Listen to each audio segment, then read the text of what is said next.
Александр Лукашенко думает, что белорусско-венесуэльская тайна на $1,5 миллиарда ушла в могилу вместе с Уго Чавесом. Но мы совместно с венесуэльским изданием Armando Info и OCCRP нашли секретные документы и покажем вам сегодня, как Лукашенко и Чавес обокрали и венесуэльцев, и белорусов.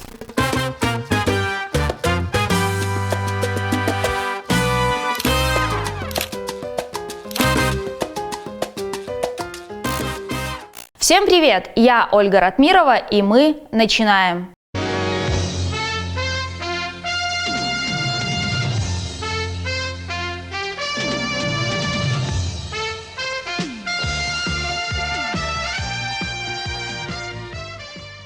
Некоторое время назад источник из госорганов передал нам копии документов любопытного содержания. Из них следует, что белорусы до сих пор полностью не рассчитались за венесуэльскую нефть, полученную более 10 лет назад. А сумма долга почти $1,5 миллиарда. Но обо всем по порядку. Речь о 9 миллионах тонн нефти, которая по договоренности с Венесуэлой поставлялась в Беларусь в разгар энергетической войны с Россией. Дело было в 2010 году. Тогда Кремль не шел на уступки по объемам беспошлинных поставок сырья для белорусских НПЗ. Владимир Путин на посту премьер-министра России пытался таким образом загнать Беларусь в таможенный союз на своих условиях. Лукашенко сопротивлялся, полетел к Чавесу и договорился об альтернативных поставках нефти назло соседям. В эту трудную минуту ты подставил свое плечо Беларуси, протянул руку помощи, и это мы будем помнить всегда. Мы сделаем для Венесуэлы столько, что ты никогда не пожалеешь, что начал с нами сотрудничество. У белорусских НПЗ не будет нехватки нефти на годы вперед. Здесь нет должников, мы товарищи, и мы вместе строим альтернативу империализму. Это многополярный мир. Кооперация стала возможной во многом благодаря дружеским отношениям Лукашенко и Чавеса. На заре этих отношений еще до покупки нефти Беларусь помогла разработать венесуэльскую систему ПВО, а Венесуэла выделила Беларуси кредит на $500 миллионов. Дальше больше. Поставки техники, добыча нефти, строительство жилья и заводов. Минск и Каракас объявили о стратегическом партнерстве. Они примерно одинаково видели мир, объединены были друг другом на базовых принципах антиамериканизма, антиглобализма, такого скепсиса по отношению к капитализму, оба являются популистами. Было желание найти в этих условиях какие-то формы кооперации между двумя государствами. Они в итоге нашли. И вот, когда Путин загонял Лукашенко в Евразийский союз, уменьшая количество субсидированной нефти, Лукашенко решил показать, если что, есть и другие поставщики. И тут главная загадка, по какой цене Чавес поставлял Лукашенко нефть. А сейчас посмотрите на копию контракта, который до этого момента нигде и никогда не публиковался. По нему белорусская нефтяная компания покупает у Венесуэльской 30 миллионов тонн нефти сорта Санта-Барбара или другого сорта по договоренности. Сырье поступит через порты Черного или Балтийского морей на белорусские заводы. Но самое интересное тут – это условия оплаты. 80% стоимости нефти оплачивается покупателем БНК на счет продавца ПДВСА не позднее 35 календарных дней с даты оформления накладной. Оставшиеся 20% стоимости аккумулируются в виде обязательства покупателя перед продавцом. Форма исполнения обязательств определяется правительствами Венесуэлы и Беларуси. Грубо говоря, Беларусь оплатила 80% в течение месяца, пообещав оплатить еще 20% потом. Как мы узнали, в ходе нашего расследования Беларусь полностью так и не расплатилась за поставленную нефть. Из-за этого долго сохраняется напряженность в отношениях между странами. С 2010 по 2012 год Беларусь закупила у ПДВСА более 9 миллионов тонн нефти за более чем $7 миллиардов. Потом в отношениях Лукашенко и Путина наступили потепления, и несмотря на условия контракта, поставки венесуэльской нефти прекратились. Но, как мы выяснили, 20% от суммы исполненных поставок за все эти 10 лет Беларусь так и не заплатила. В итоге образовался долг в $1,4 миллиарда.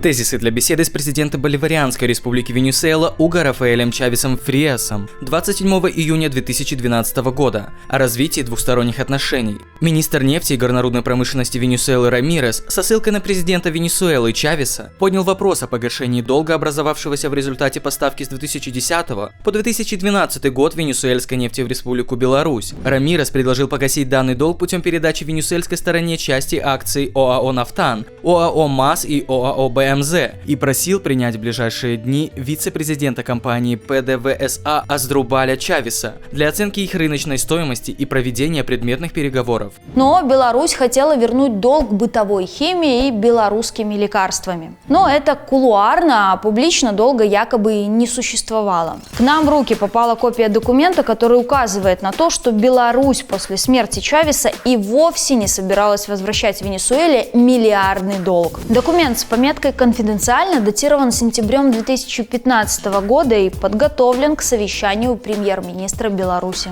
Позиция: не признать задолженность за поставку венесуэльской нефти в качестве финансовых обязательств Республики Беларусь. Довести до венесуэльской стороны позицию о том, что белорусская сторона рассматривает договоренности о расчетах за поставленную нефть как помощь правительства Боливарианской Республики Венесуэла Республике Беларусь. Другими словами, позиция Минска такова, что, мол, мы думали, это подарок. Каракас, как так? Не знаем, Чавес так сказал, спросите у него. Ну а у Чавеса, конечно, уже никто и не спросит, потому что он умер в 2013 году. Наши коллеги из Венесуэлы направили запрос в ПДВСА, но не получили ответ. Генеральный директор белорусской нефтяной компании Михаил Костечко сказал нам по телефону, что не знает, о какой задолженности идет речь. Правильно ли я понимаю, что вы не собираетесь платить эти деньги? Я вообще не знаю, про задолженность говорить. Задолженность с точки зрения Венесуэлы и подарок с точки зрения Беларуси, они являются постоянной темой белорусско-венесуэльских переговоров.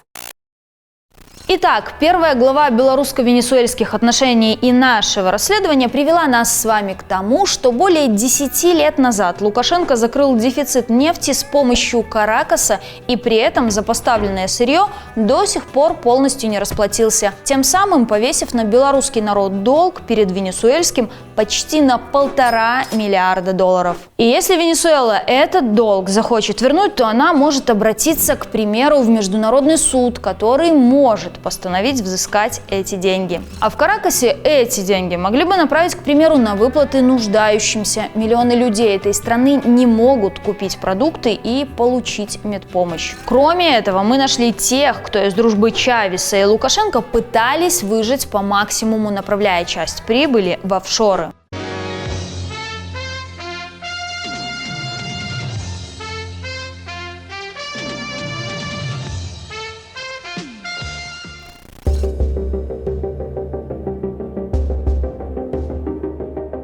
Вскоре после заключения белорусско-венесуэльского нефтяного контракта в Венесуэле в результате наводнения без крова остались тысячи семей. Чавес запустил программу строительства жилья. Беларусь это дело нашла перспективным и ввязалась сразу в несколько проектов. Самым многообещающим казалось строительство 10 тысяч квартир в районе Фуэрте-Тиуна в Каракасе. В итоге стройка на долгое время застопорилась. Всего за 15 лет белорусы построили около 8 тысяч квартир из 20, а именно сдали только один жилой комплекс из 3. Стоимость завершенного проекта в городе Маракай и окрестностях оценивается в $320 миллионов. Причем некоторые местные жители жалуются на качество строительства. Они показали нашим коллегам из Венесуэлы поврежденные стены квартир.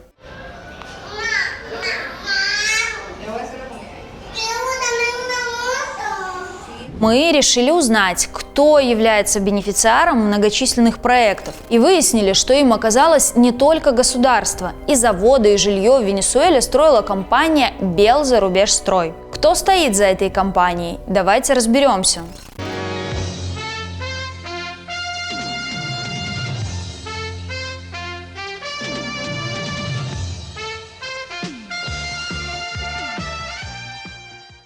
«9 июля 2007 года правительственная делегация из Беларуси направляется в Каракас. На борту тогдашний вице-премьер Владимир Семашко и глава Совета безопасности, куратор проектов в Венесуэле Виктор Шейман. Среди пассажиров в их компании и бизнесмен Виктор Шевцов.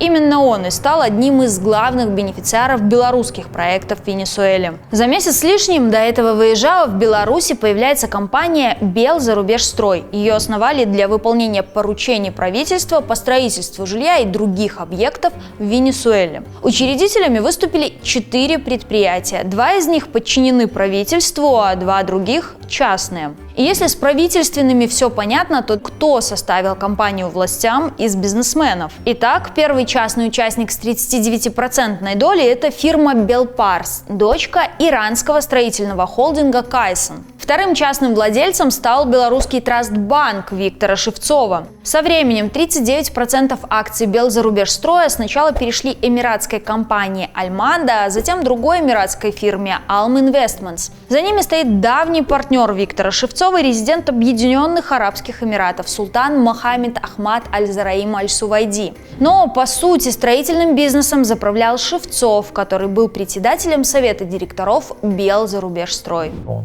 был фактически монополистом в сфере подрядов. Глобальный плюс, что так или иначе его банк являлся проводником всех сделок. Во время правительственного визита, с которого мы начали историю успеха бизнесмена Виктора Шевцова, Белзарубежстрой подписал контракт на поставку белорусской техники в Венесуэлу, а спустя 5 месяцев, в декабре 2007 года, когда Лукашенко впервые побывал в Каракасе с официальным визитом, белорусский застройщик получил первый контракт на строительство жилья в штате Арагва. В 2009 году компания подписала контракт на строительство завода по выпуску стройматериалов с предполагаемыми инвестициями в $112 миллионов. Но самым успешным годом для компании станет 2010. Там и новые контракты на жилье, и строительство заводов по сборке белорусской техники. Документы подписаны во время визита Лукашенко в Каракас, то есть высокопоставленные чиновники лоббировали не только интересы государства в Венесуэле, но и частных лиц. Пока Белзарубежстрой строил заводы и жилье в Венесуэле, Виктор Шевцов часто путешествовал в компании белорусских чиновников. С помощью киберпартизан мы нашли 2 его вояжа с Виктором Шейманом, 4 с Владимиром Семашко и более 20 с тогдашним заместителем министра, а затем министром архитектуры и строительства Анатолием Ничкасовым. Последнему мы и позвонили и попытались поговорить. Да не путешествовал я. Я выполнял задания правительства по организации строительства в Венесуэле. Это наши были обязательства межгосударственные. В том числе в интересах Виктора Шевцова, поскольку он был... Нет, и еще раз нет, и разговор наш закончен. Больше не беспокойтесь. А скажите, пожалуйста, почему... Ну так кто же этот бизнесмен Виктор Шевцов, которому доверились и Виктор Шейман, и Александр Лукашенко? Дело в том, что основанный им Инфобанк оказывал определенные услуги белорусским властям. Он был таким посредником между белорусскими государственными предприятиями и Ливаном, Ираком, Сирией и другими ближневосточными странами. В 2004 году Инфобанк Шевцова попал под ограничительные меры США по подозрению в отмывании денег для режима Саддама Хусейна, заработанных в результате сделок в обход программы ООН «Нефть в обмен на продовольствие». В 2014 году после разбирательства США сняли ограничения с банка. К тому времени его переименовали в Трастбанк, а сейчас он называется Банк Решения. Основной бенефициар финансового учреждения уже упомянутый нами Мохаммед Аль-Сувайди. Шевцов возглавляет наблюдательный совет Банка Решения и является его миноритарным акционером через цепочку белорусских компаний. Напомним, Банк Решения – это именно тот банк, который является совладельцем Белзарубежстроя. Связи с персидскими странами пришлись, кстати, во время венесуэльских проектов. По нашим данным, Виктор Шевцов брал кредиты на строительство в Каракасе у своих арабских партнеров.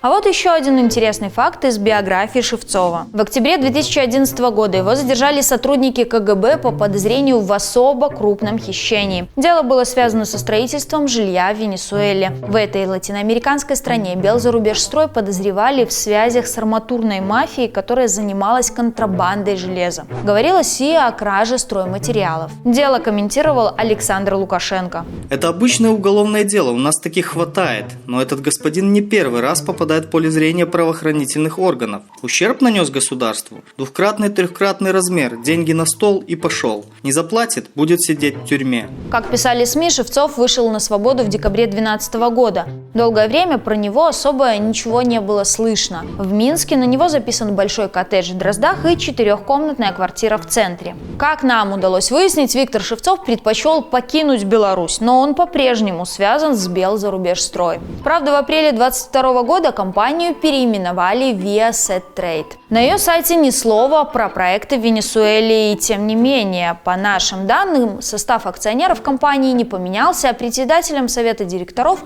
по-прежнему является Виктор Шевцов. Он отказался от комментариев. По нашим подсчетам, в Венесуэле Белзарубежстрой выполнил проектов как минимум на $500 миллиарда. Часть этих денег пошла не только государству, но и в частный карман. Часть прибыли в качестве дивидендов досталась эмиратскому офшору. Если белорусским властям удастся реанимировать проекты с Венесуэлой, Белзарубежстрой продолжит зарабатывать. На двухсторонние отношения осложняет непогашенный долг за поставленную нефть. Похоже, что Лукашенко кинул Венесуэлу почти на $1,5 миллиарда. Огромный долг не выплачен и остается темой для дискуссии между странами, ведь размер долга сопоставим с 10-й частью доходов белорусского бюджета. И если Венесуэла этот долг захочет вернуть, то она может обратиться, к примеру, в Международный суд, который может постановить взыскать эти деньги. Это расследование появилось при содействии наших патронов. Их имена и ники вы видите на экране.